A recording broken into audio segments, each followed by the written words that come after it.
So we're going to have a lively session. We're going to have a big hour together. This particular piece is about thinking beyond the hub. And that word beyond is something we're going to really lean into today. So my name is Adam. I'm the founder of Experience Foundation. And what we're interested in, is how you think about the ideal experience as the foundation of everything we do. And it was once explained to me really beautifully by the head of experience for Changi Airport. And she said that the place and the experience needs to be either memorable or forgettable. And I really like that. I like the intentionality about that. And that's what we're going to try and bring to this session. So that idea of going beyond the hub, that we're going to really lean into this beyond thought. So beyond passengers to the wider community, beyond the hub, beyond the station, to thinking about all the regeneration possibilities, beyond the partnership of transport authorities to wider investment partners and the wider community, beyond the program of uses you might expect in an interchange, to thinking about how we live, work, learn, play, all of those rich journey of activities. And we're going to hold this wonderful group of luminaries to account. They're going to have to come up with fine examples. This isn't going to be theoretical. We want to hear what the actionable insights are. So, I'd like everybody to broadly introduce themselves. We have essentially a little introduction, then we have some words from John, some words from Barry, then we're going to have a panel discussion for 24 minutes, and then we're going to put it to you for 12 energetic minutes. So I really want some big questions, and I really want you to dig into what people are saying behind the scenes. So, if you would each kindly introduce yourselves, and particularly, I want you to say, what does it mean for a transport interchange to succeed as a place and not just a hub? John, do you want to help me to start this off? Thank you, Adam. And I love Adam's Peaky Blinders hat. You know, it's brilliant. Thank you, Adam. John Glass, I'm the Director of Infrastructure and Projects at TransLink. I'm probably going to give a short summary about our Belfast Grand Central Station, how that is more than just a hub for public transport as we regenerate that area of Belfast that's been derelict for many decades, and all the social, economic and environmental benefits it will bring to Belfast. Thank you. Okay, Barry Williams, I'm Urban Design and Master Planning Director at Stantec in the incredibly sunny city of Bristol, which is a fantastic city for those of you that know it. What do I think about place in terms of transport interchanges and the hubs? I suppose as an urban designer and master planner, I inevitably go back to what I think are the characteristics of place. And that's about a sense of identity. I think a place that's in the locality and context, that's what creates special and distinctive places. I think an attractive and memorable public realm and public spaces, art, lighting, street furniture, planting, all these things create incredibly social spaces, which again is important for a place. I think mix of uses, the services and facilities you need to provide within a place, I think helps, especially in terms of transport interchanges, create that sense of a destination. Built form, memorable built form, sufficient scale that reflects the importance of a station within the city, but also density. Stations need people. It's important that we create higher densities around some of our interchanges. It's what the new NPPF tells us we need to do. And perhaps finally, but probably should have been the first point, it's about supporting climate change, not just in the way that we design our buildings and we design pieces of landscape, but also how we encourage people to get to transport interchanges and hubs. So that's a sort of simple set of characteristics, I think, about how you create great places. Thank you, Barry. Sandeep, what do you think about it? Great. So Sandeep Shingadia, Executive Director of Transport for West Midlands, and my profession has largely been built around town planning, transport planning. So elements of design are really, really powerful as part of the work that we do. But my remit covers everything from capital delivery right through to operations and everything in between. I have quite a simple view around hubs and what they need to do in terms of being successful. And often we see them as being inward points of transit into the transport network. I would prefer to see them turned around to be outward facing to communities that they serve, but also how they also become permeable in the spaces that they operate within. So a great example is something like Birmingham New Street Station. If you've ever been there and you went to the old one, it was a big block in the centre of the city that you had to get around. You couldn't go through it. So when it was redeveloped as Grand Central, it became a permeable space that people could use even if they weren't using the transport system. So how do you get hubs to become that integral part of the fabric around them? Carl. Hi everyone, I'm Carl Drabble. I'm one of the regional directors at Platform 4. So we're the railway industry's property and development company, recently formed 3 months ago through the merger of Network Rail's property development team and my previous employer, LCR Property. So we're tasked with bringing forward regeneration and development of the rail estate and beyond around transport hubs and principally train stations. Prior to that, I'm a chartered development surveyor by training, and I've got about 15 years experience in residential development and investment across RPs, developers and investors, latterly with Legal & General before I joined LCR. So in terms of what I'm thinking about and what successful kind of transit-oriented development means for me and how the hub can be more of a place, I'm thinking about how do we give people a compelling reason to stay in that place and not just move through it as fast as we possibly can to get to where we're going. We have a fantastic captive audience around transport hubs and train stations. In my previous role, I'd be thinking, how can I get people to come to my development and working really hard, finding anchor tenants and uses that attract people. Developers would bite your arm off for the sort of footfall that are around transport hubs and train stations. We got a planning ticket last week at Liverpool Street Station. 115 million people a year go through there. Just a phenomenal opportunity. So the trick for us is how do we give people a reason to want to be there and spend time and enjoy themselves. And if we focus too much on just the transport elements, the platforms, the station buildings, we leave so much value behind if the area around it is still unwelcoming, unsafe, unfriendly, car-dominated. So I think that's how I'd sum it up. Quite right. Thank you, Carl. David. Hi, good morning, everybody. I'm David Shepherd. I'm the Strategic Director of Place at Bradford Council. I started the role around 3 years ago. And the number one aim was wake the city up.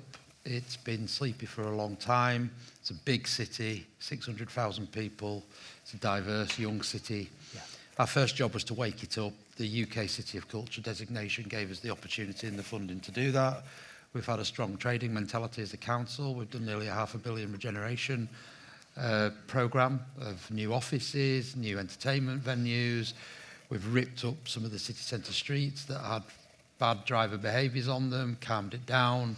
One of the most greenest cities in the UK now. Done up the interchange, which is with us for a few more years, but we've also started some really comprehensive dialogue with government around new rail stations. We've got bus franchising going on with the mayor, bringing the buses back under public control and mass transit. But we had to we had to restore lost chapters of trust with the public. And City of Culture has allowed us to do that.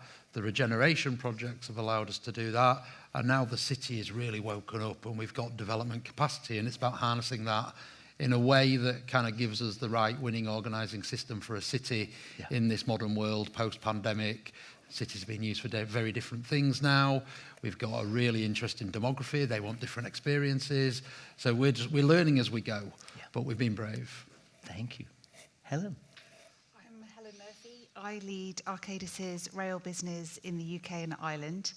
And I'm going to not bring engineering to the discussion today. I was going to bring some of the human aspects around community cohesion and how we actually create a sense of place and a place that people want to be in, and how some of the examples we're currently working on have done that.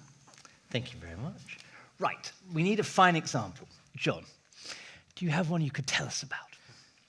I have one I prepared earlier. Good work. Yes. Well, let's hear more about that. Thank you. Good to be along today, and we're part of our way through the journey of Belfast Grand Central and Weaver's Cross. This really is transforming an area of Belfast that was at a critical point between two communities in Northern Ireland and Belfast, where there was a hard interface for many decades, and that's now opening up that interface. I would say that any of these projects, you need the right team at the start, and early on we got into partnership with Arcadis and Arup, and Arcadis provide us not just some of the design, but also the project management services, and that's been a great partnership.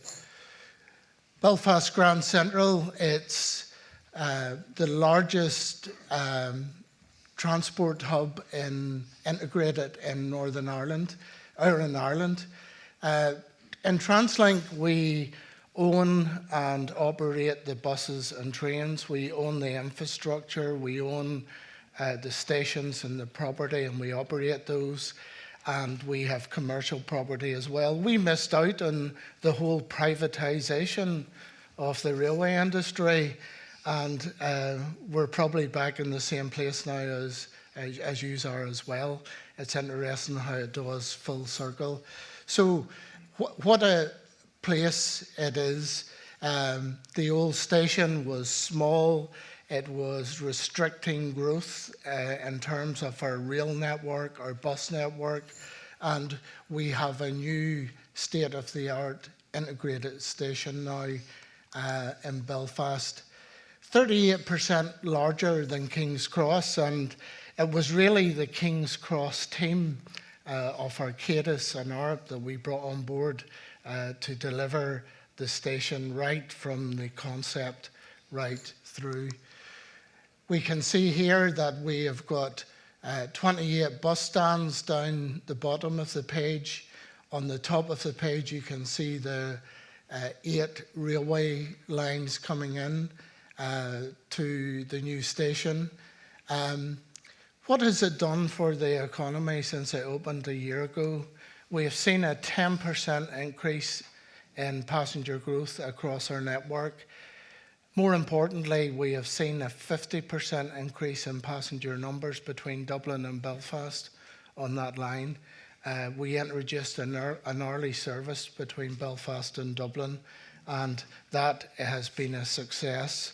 So what else has it brought to Belfast? During the construction, we have seen much in terms of social value. We exceeded the social value target by 265% in terms of legacy, in terms of schools, local employment. These areas have high rates of unemployment on both sides of the community, and it was our job from the start to encourage employment amongst those young people. We created 240 jobs during the construction of the station. Many of those underrepresented people in the workforce, and many of those young people who for their families for maybe 2 or 3 generations have been unemployed. In terms of around the station, what do we have next? We have Weaver's Cross. We have about 10 plus acres around the station. You can see the station in the middle here where the trains come in from Dublin and elsewhere. You can see then that this piece of land is now available for development. It's a 1.5 million square foot mixed-use development We have teamed up with a master developer, MRP, from Northern Ireland, and we intend to regenerate this area of Belfast. You can see here would have been Sandy Row, which would have been Loyalist Belfast, and then you go to the other side and you have West Belfast, two very different communities, joining them together, giving them opportunities to work together. You can see within Belfast, Belfast's a small city compared to the cities in the mainland here.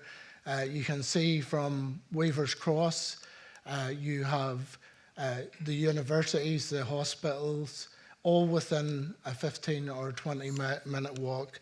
And we're probably right in the middle of Meds and Eds. It's a great location. You can see the train station here where the trains come in, and the train station in the middle. What about businesses in this area? We have seen the ripple effect already of land value and development and jobs and shops reopening. A small site just to the south of our development here 6 years ago was bought for 3 million. It was sold 2 years ago for 9 million. So you can see how the value is increasing. That ripple effect that will provide economic and social benefits across the board. And what are we looking at? We have the station in the middle. We're looking at this area will be sciences and believe it or not, I know you find this difficult to believe, that Northern Ireland is the second fastest growing knowledge economy in the UK. There's so much in terms of research with the local universities.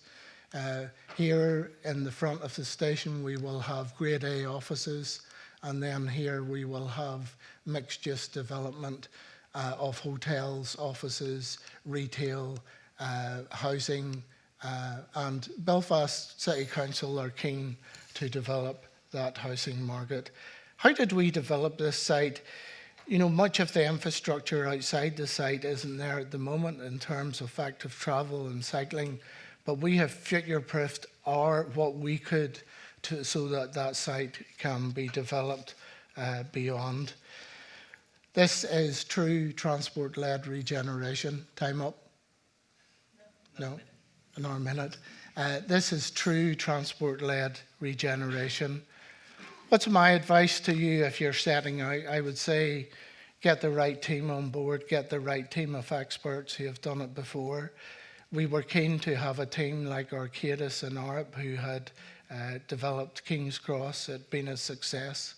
There's no point trying out someone new. We had the right team, we had the right people. Community engagement is a massive issue. So many of these people in this area of Belfast have been made promises over and over again over the last 40 or 50 years, building trust with communities, working with those communities and helping them to see that we want their future to be a lot brighter than it has been for the last 50 years. Thank you. Thank you so much. Thank you so much, John. Thank you. So Barry, help us then frame what's going to happen thereafter. So I think that was beautifully told, John. Yes, I will also use the lectern. Fun fact of the day, David actually went to the Brits on Saturday night. Incredible. You'd missed out on Best Newcomer, but, you know, that's another story. No, he didn't get. Yeah, anyway. So it's been left up to me to say a few words, I suppose, about the rationale and objectives of our session over the next half an hour. And I suppose I feel I have to start this conversation about Stantec. So Stantec historically in the UK, not globally in the UK, was probably a little bit more about more experience around the kind of technical engineering side of how you deliver stations. But over the last 3 or 4 years, the company's expanded quite a lot. So now we have people like me, master planners, urban designers, town planners, architects, landscape architects, development economists, all sorts of people that now allow us to have experience about that expanded area around transport interchanges and stations, designing those development areas that John talked about, the design of streets and public spaces, the regeneration spaces, all of those mix of uses that sit around and beyond the station. So that our new experience has allowed us to look at those sorts of areas. I suppose what that's then given us is the opportunity to utilize those skills in thinking about how we create great experiences, which I know is something, Adam, that we will talk about. And those great experiences in how you encourage people to and through transport interchanges, whether that's a city station, like the work we're doing in Southampton at the moment, or whether that's a suburban station. For those of you who have ever been to Bristol, been to Brabazon, a new station has been created at the old Filton Airfield, a huge arena being developed around that station, even in a suburban place like Filton. So there are lots of different levels, I think, to station interchanges and stations and hubs, but the experience piece is the piece that we're really interested in. And how do you articulate that experience? How do you create a narrative? How do you tell a story about why it's important for station interchanges and the role that they have within the city? So in terms of thinking about that, and there's sort of this higher level objective about this session, what I'd like you to do, I suppose, and it'll be helped through the Q&A that we have in a minute, is to think about what does your best day in the life experience look like in terms of a station interchange in that wider area. Whether that's a resident that lives around a station, whether that is a visitor for a city for the first time, whether that's a commuter. What's that story you would tell someone of your best ever experience of getting to and through an interchange from the moment you leave your front door to the moment you get to that station and go on your travels? So that's my kind of, in a way, my challenge and objective as a context to the conversation we're about to have. Very good. Thank you, Barry. Right, let's start there then. Let's start with this story we walk. So Helen, we heard a bit about community engagement and particularly that as an instrument for cohesion in the Belfast project. Do you want to dig into that and how you approach that? Yeah, so as John outlined at the start, it's a really divided community, or it has been a very divided community in Belfast. And so actually engaging with all aspects of that, from doing workshops with children at schools through to actually bringing people to the site to have a look round before anything was constructed, was how we actually started to break down some of those barriers. I think there was a lot of disbelief because a lot of promises had been made in the past but then not delivered. So actually demonstrating to people that this was going to be right next to them, that it was going to create a job for them, potentially it was going to create an opportunity for them to get engaged in some of the work that we were doing, really made the difference. So it was about building trust. Yeah, building trust. Sandy, tell me a bit about more of that, because you were talking about that in terms of asking questions that begin with why. And that's a lot of that is about trust too, isn't it? Absolutely, and I think we've got to be really clear to make sure we don't lose sight of why we're doing things. What is the problem that we're trying to fix? And it's quite easy to jump to solutions before we've actually tested what is the right thing to do. I have a simple sort of framework. Is it the right thing at the right time in the right place? Yeah. And have we done enough of the options testing? And this is where the whole thing around engagement, and particularly community engagement, becomes really powerful. I think as transport professionals, and I'm not doing a very broad brushing, sweeping assumption here, but it's often can be seen as, we know what's best for you, we will give you one of these. Yeah. But do we do enough to really understand what the community wants and needs, and how does this actually work for them? Ultimately, this is something that will be a major bit of infrastructure in a community. It will have an impact on them, hopefully positive, but there'll be all the stuff around construction disruption, all the other things that need to happen. But do we do enough of that engagement early on? So two things here. One, starting with the why. Why are we doing it? And are we doing enough around understanding the options, and have we fully tested that?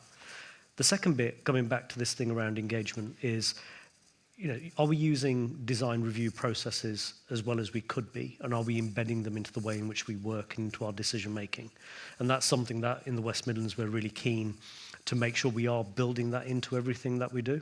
And that starts to bring in a whole range of viewpoints into that early engagement to make sure this is the right thing that we are doing. Yeah. And I like that, rather than asking questions that assume the answer, you're much more objective in how you begin. Now, Carl, this plays, I think, to what you were talking about earlier about the idea that it's a journey of activities. You're better understanding how people work, learn, live, rather than asking them questions about stations. Can you help me with that? Yeah, so my principal job is concerned with delivery, and too often we see master plans where, going against what Sandeep's just said there, we've leapt to an answer before we've really stepped back and thought, what are we trying to achieve here? What is this place? Where is the funding coming from, both public and private? And I think it's really important to slow down at that outset, to speed up later. Yeah. So really making sure that we're asking the right questions, we're setting ourselves up for success in terms of not trying to retrofit business cases after we've come up with an answer, or not coming up with master plans that are not market-facing and not investable. So really taking that time at the outset to really understand what are we trying to achieve and how might we do it, I think is really important. Now, what I'm going to do, I'm going to ask questions about, I'm going to almost break down it as a methodology. So investigation, vision, design, and ongoing activation. And Helen, I think, if I use that way of thinking, so much of those questions you asked at the very beginning, now that you've got a working microphone, I wonder whether there's things that then have, as you continue to ask questions across those 10 years, changed, and maybe how that informed operations rather than just the build piece. Yeah, absolutely. So we've been working on the station in Belfast since 2008. So that is a really long process in terms of making sure that the community continues to understand what we're doing. And actually, there's quite a lot of disbenefit during the construction stage. There's inconvenience when the roads are being dug up. There's inconvenience when they can't use their normal walking routes across the city. So making sure that people are properly engaged and actually in quite a creative way in terms of designing what the public space is going to look like in the future. And some of those have changed what we're trying to do. So as we set out in 2008 is now not the same in terms of how the public space is going to be used, how the buildings are going to be developed, who's going to occupy them, and what that blend of mixed use is going to be. Yeah. So it's continuing to listen, not just to the professional stakeholders that are the developers and the funders of some of the projects, but also to the community that are going to use them and benefit them. And I think that's where Belfast is a really excellent example of that, and continuing to adapt. And as John was mentioning with the Weavers Cross development, that is continuing to adapt to what people need now in a post-COVID world in terms of their office space, the environment in which people want to work. Oof, nicely told. I think the thing about being very articulate, Barry, be articulate. What do you think? Just to add to a slightly different dimension, I suppose, or a slightly different angle to consultation engagement. I suppose traditionally, we think about engaging with people and they help us shape and refine our proposals, as we've talked about. But I'm thinking about in Bristol in particular, where the community have actually helped in the delivery of stations. I'm thinking of the Portishead to Bristol line, which has gone on for forever, never reopened, but it was the groundswell of public opinion and strength that has ended up lobbying the West of England Combined Authority that has eventually meant those stations have now reopened after many, many years. So as much as I suppose stakeholders and the community are great to engage with and how we shape proposals, but they are also quite a strong group of lobbyists, I think, to help in the delivery of stations and interchanges as well. Yeah, and ideally an active co-production would be wonderful. So, David, let me bring you in here. So I think this thing about articulating the wider benefits, but also the way you talk about it in terms of proving policy, or rather testing policy from the ground up. Can you tell me about that in Bradford? Yeah, I think we're on a journey with our it's been widely publicised, Northern Powerhouse Rail, Bradford is the first big decision that's going to be in the queue once the Northern Powerhouse Rail business case gets approved. So we're planning right now to present a business case for a new rail programme, which will give us a 12-minute connection to Leeds and under 30 minutes to Manchester via Huddersfield, and a new transport hub rail station that interacts with the mass transit and the future bus service provision. And we want a through line. At the moment, we have a turn back. And what we have to do is work really hard on these Green Book Treasury rules. And it's a real test of government's policy thinking. We're almost a bit like a guinea pig in this respect, because we're developing a business case with several government departments that really amplify the wider benefits. And then wider benefits straddle a lot of things, as you can imagine. Yeah. The faith, the cohesion, 14 of Bradford's 30 wards are in the most 10% deprived parts of the country, and they are based specifically around a place we call the Southern Gateway, where the rail and the mass transport infrastructure will be coming in. So it's getting the data about what those communities need. We're doing a huge master planning with Arup, which is proving instrumental for being able to articulate the wider benefits. But what does improving connectivity for the people of Bradford deliver in terms of better outcomes on employment in the future, less looked after children, all these benefits around air quality, around the displacement of traffic to avoid cars going on the M62 needlessly, because a lot of people, we are very car dominated. So capturing this theory of change in one place, and then being able to trust the government departments to acknowledge it, monetize it, and logical decisions to then come out around wider policy benefits off the back of transport is very nerve-wracking, I would say. But what I would say as well is the commitment to from government departments that we're working with around articulating these things and really testing this Green Book, the Green Book review, the way things are done, the wider policy in transport. They're actually really hungry for it, and the collaboration and the behaviours that are being shown are really positive.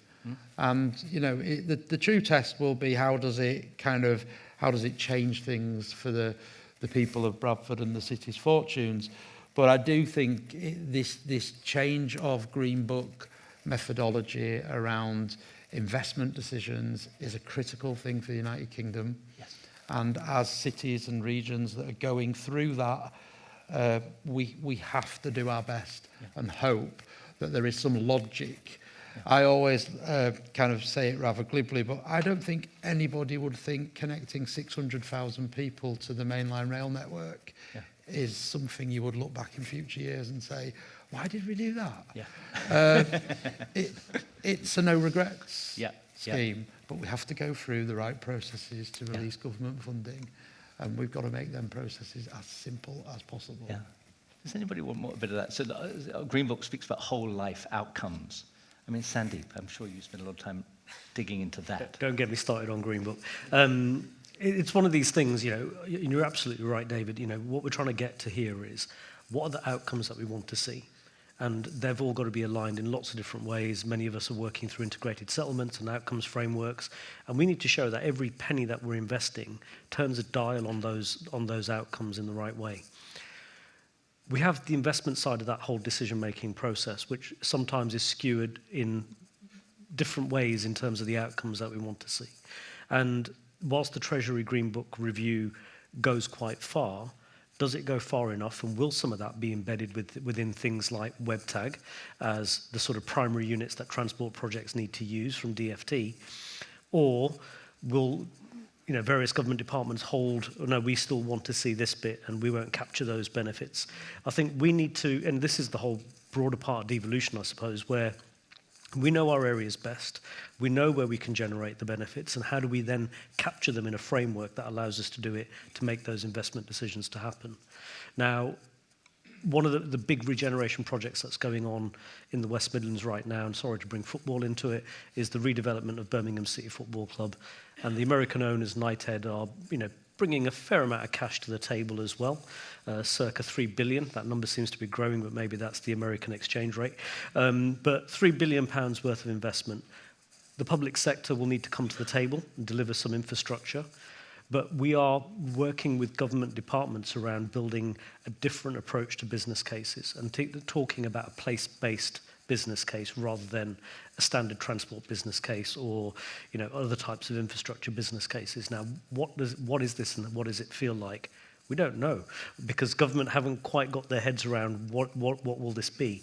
But this is, and exactly what David's saying, this is a great opportunity for areas to be able to push the things that they think are important here. Some of the big recommendations that came out of the Green Book Review, we can manifest these into a place-based business case. It's working with Treasury, it's working with DFT, and working with other government departments to come to a uniform view around what do place-based business cases look like. And if I may, just one quick reflection. All of us have worked on business cases. When we get to the strategic case, this thing's going to be the best thing ever, and it's going to do absolutely everything for everyone. By the time we get to the end of the business case, all we're bothered about are the risks, the BCR, and the program. And we lose a lot of that good stuff in terms of what are the wider benefits that this will bring. So how do we make sure all these can carry all the way through to the end of that business case? But John, in terms of carrying through that point of how you don't lose those, particularly those social benefits along the way, how did you do that? Yes, I agree. There's an experienced gentleman that said to me, too often we think these projects are about finishing them on time and budget, but we forget about benefits once they're finished. So at the moment we are currently tracking the benefits of Belfast Grand Central, and we've just went through a Treasury Gateway review that's checking that we're doing that. So we are doing that. As we continue to develop out Weaver's Cross regeneration, we are still very focused on delivering those overall benefits. And I think one of the biggest challenges to regeneration in Northern Ireland at the moment is, you mentioned about local government or government building some of the infrastructure. At the moment that doesn't happen in Northern Ireland, so it's all down to the developer. And I agree. I think the Green Book is much too narrow, much too conservative in the benefits it provides.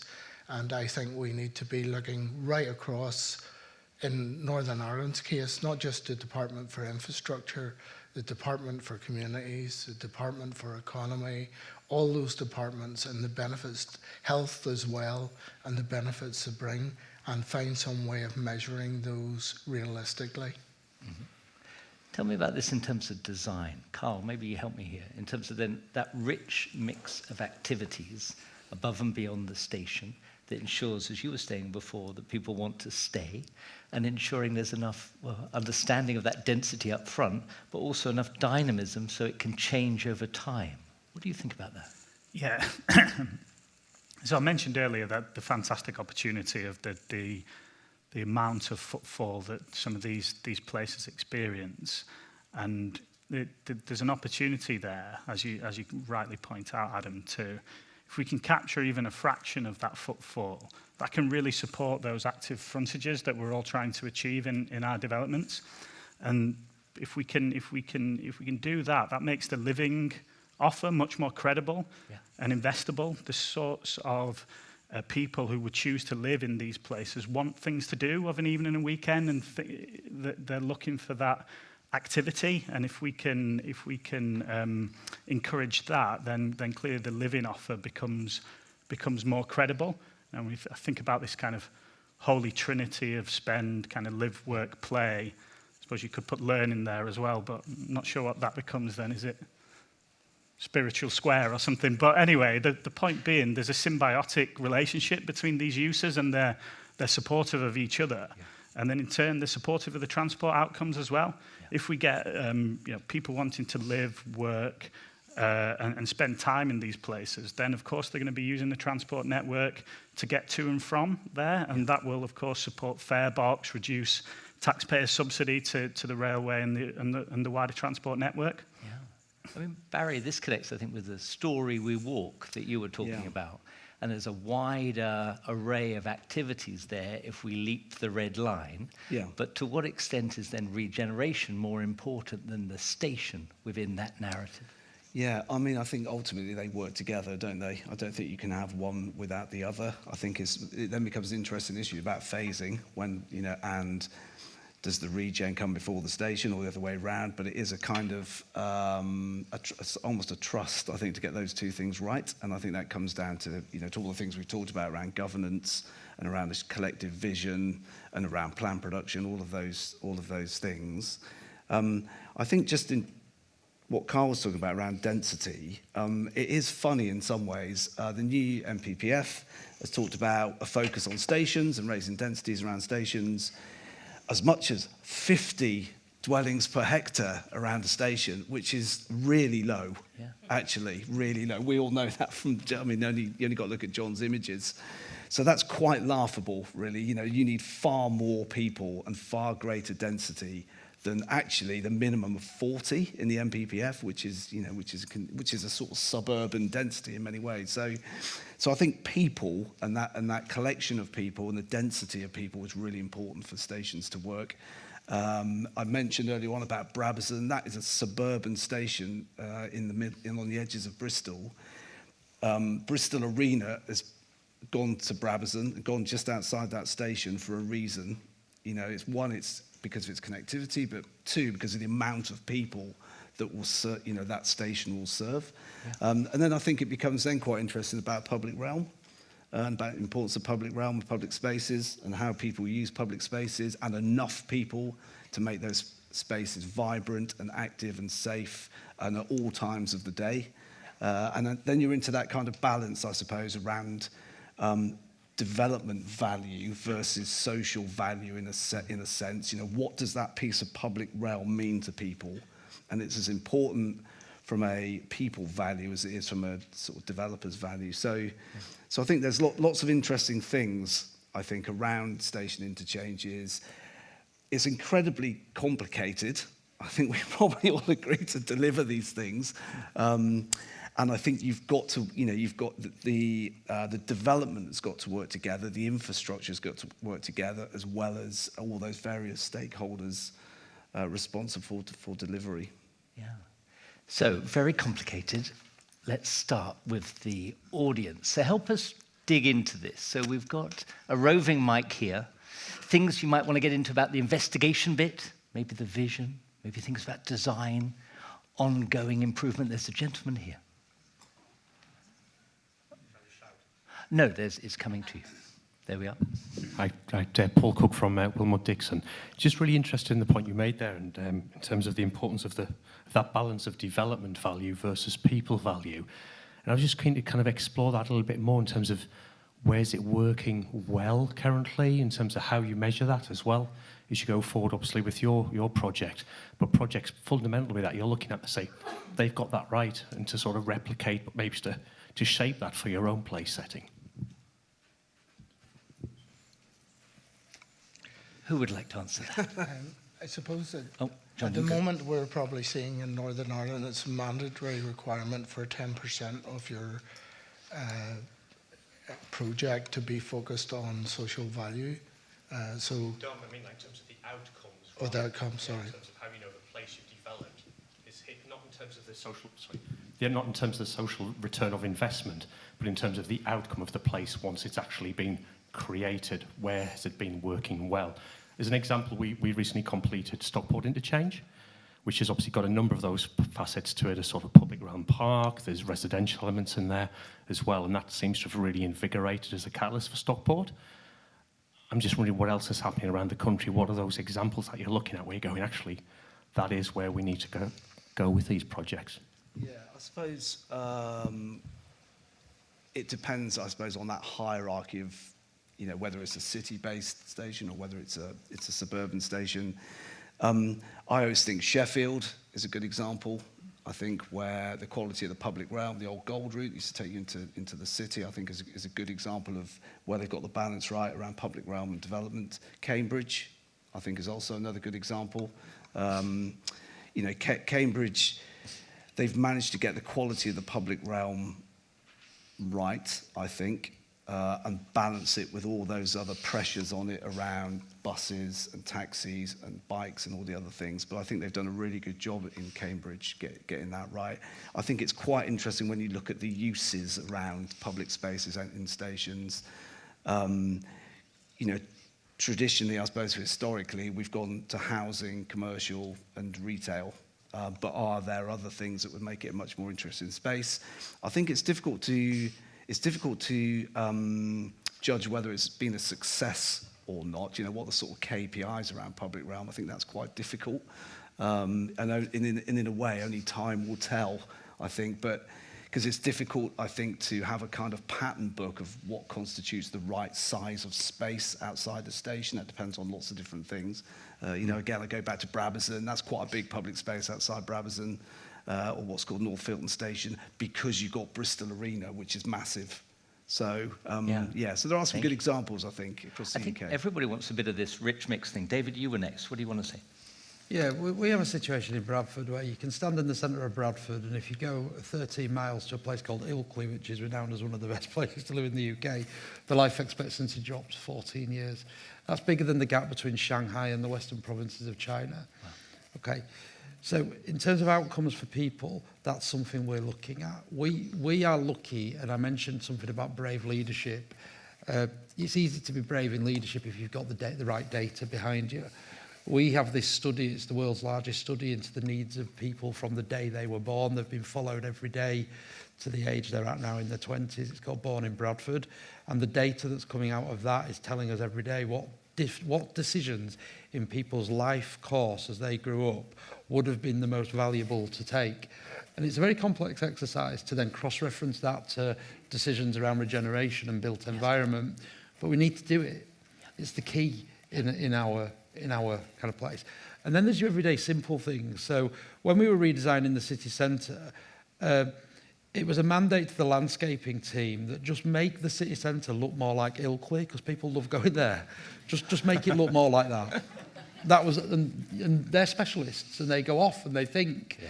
And you've got to empower people in the sector, no matter what's part of the stack they're at, to actually think for themselves and do something they're proud of. So this measuring and measuring the outputs. One other quick example is the clean air zone. We implemented one of the biggest clean air zones in the country. We pushed through on it. We had to, were mandated by government. The numbers that are coming back now in terms of how fewer people each month are presenting with respiratory problems, it can be monetised for the good of the NHS. Yeah. And it can be tracked quite carefully for the good of people's health. And it's saving millions. And it's stopping less people pull on the NHS. We've got to measure things properly and then amplify it when we do. Sandeep, do you want to have a last word on that? I was just going to say, this is why it's really important that we join up across those agendas, because arguably, when we think about investing in or using health funding for some of these things, it is driving an outcome which is benefiting them. But that wasn't the point I was going to make. Coming back to your question, I suppose this goes back to this really important thing around how do we move from this outputs to outcomes, and how do we track that in the right way? And as you know, as transport professionals, it is broadening that out to health outcomes, what's happening to the local economy. You know, we've talked a little bit around how do we increase footfall, because we know that as soon as you increase footfall and dwell time in an area, you start to get an economic uplift. So how do we do that? And like I've touched on before, for a lot of the mayoral combined authorities that are moving into integrated settlement, we've got to have a clearly defined outcomes framework with a whole series of metrics that we are negotiating with government, let's say, on what they should be. But these are the sort of things that should become the indicators of success. But then how are we using those to feed back into what worked and what didn't work, and how is that helping to shape and drive investment decisions again in the future? So it's about closing this, not just looking at it as a sort of linear process. We go from, you know, that discovery and evidence through to development, delivery and operations and monitoring. but turning it into a circular thing to say, well, actually, what are we feeding right back into this that can help to shape, was this the right thing to do? Or how does it make us learn from what we've done before? And that's got to be the way we work. With more devolved funding, these areas will be accountable for every penny that they're spending. So how are we showing that we're getting the biggest return on that investment in the right way? And the only way you can do that is through that monitoring of those outcomes that we're seeking to achieve. And hopefully that will start to become the norm in terms of helping to drive those investment decisions. I think, Carl, you also have a word on this too, don't you? Yeah, I was just sort of reflecting on the question there and thinking of kind of good examples. And John mentioned earlier King's Cross, and LCR are proud to be involved in that right from the outset. And you know, we appreciate King's Cross is a bit of a special case, but no one would have thought, even the most optimistic colleagues of mine who were involved in day one, some of the values and outcomes that could have been achieved in King's Cross when they set out on that journey. And some of the things that really drove that was, you know, talking about the phasing and getting the place right first and focusing on the fantastic cultural and heritage buildings that are down there and activating those spaces, the blue and green infrastructure, and then the development value followed. A bit closer to home, got another example here in Manchester at Mayfield. So another joint venture that the LCR now Platform 4 we're proud to be involved in. And on site now, Landsec are on site now with a spec office, probably just about the only spec office being developed in the country. And there's no way that would have happened on the kind of back end of Piccadilly Station with that difficult interchange aspect that we've still not fully resolved if it wasn't for the public investment coming first and the new park and the fantastic meanwhile uses, warehouse project and Freight Island and so on. So I think that's a really good example kind of right on the doorstep here. Yeah, I agree. And also leading with program too. I remember walking around with my kids in the early 2000s and we were so thrilled by all the things that were happening. Not just because it was a building site, but there was a theatre, there was a pop-up gallery, there was a little restaurant, a bar, and it was all happening before it was a place, which was wonderful. Now, another question. Hello. Yes, it's an excellent discussion. So Stuart Watkins from Crown Commercial Service, and I'm really sort of like thinking beyond these spatial corridors. So making this real. We've got Birmingham and we've got Belfast in the room here, and there's a massive Irish population in Birmingham, and I was a salesman and I've had the pleasure of working for 2 companies in Belfast and flying into George Best City Airport, absolutely fantastic. And I used to have lots of memories, happy memories, driving into Birmingham International Airport, who was geared up for that relationship with Belfast City Airport. And I think that's the thing. And I would like to understand that how do we, you know, to connect with real people with real lives, you know, leveraging the demographics of our population, you know, how do we create those memories for our citizens today and those that are yet to be born? Because I've had those memories and it is so nice to contribute to the Good Friday Agreement. Yeah. You know, we all know the sad history of Belfast and what a triumph it is, and I'm sure Birmingham is very proud to have that relationship with Belfast to actually improve the lives of both communities because they thrive off each other. Thank you for that. Helen, do you want a word on that about building memories? Yeah, and I think some of the your experiences using those infrastructures, right, and the journeys that you took and the places that you visited as part of those experiences. And I think it starts from or before that in terms of planning them. So involving young people in the design, genuinely involving them so that their ideas are represented and they can see it and be proud. And also including, you know, community art spaces so that the meanwhile uses you were speaking about, Adam, become things that people really remember and are proud of because they've contributed to them in the city and in the interchange, and they're just a few examples. Would anybody else like a word? David, do you want a word on that? This is a really interesting subject for Leeds and Bradford at the moment in terms of how the 2 big regions work together, because we have expanded to the point where we are now, we've got real potential for big growth numbers through economic agglomeration of Leeds and Bradford. And kind of, I think we both grow at different times, but need to really leverage every benefit we can give to one another. So in Bradford, I don't mind if we're West Leeds or East Manchester. We're right in the middle. We'll be whatever we need to be. But it is, I think, the point you make about regions being able to kind of have those mature relationships to leverage the economic benefits for people and create memories is something that we need to really focus on and work hard together on. Thank you. Now, Sandy, you go, and then Barry, you finish. Just a quick couple of reflections, and great to have the Birmingham connection. I'm born and bred Brummie, so it makes me feel very proud. But it is around culture and heritage, and are we doing enough around that? And Birmingham's got a backdrop of, you know, Herbert Manzoni, who was the city engineer in the 50s and 60s, thought that anything to do with the past was not good, and there was a view towards modernism. And yeah, we got some great brutalist architecture, but we also created some real problems which led to significant issues for the growth of the city in the 70s, 80s, into the 90s. And it's taken a long time to undo some of those decisions that were made around, we don't want anything to do with the past anymore. We've got to look forward as a forward-thinking city. So making those connections back into the heritage and culture of organisations, how are we using some of those assets that we've got? And Digbeth is a great example of utilising the creative industry and the creative sector. You know, we've still got the old Bird's custard factory, but that is repurposed as a huge innovative cultural space that is driving some of the things that are happening around Digbeth Lock Studios. And, you know, we had the Peaky Blinders. You could have been a perfect extra yesterday. Peaky Blinders launch of the premiere of the new film.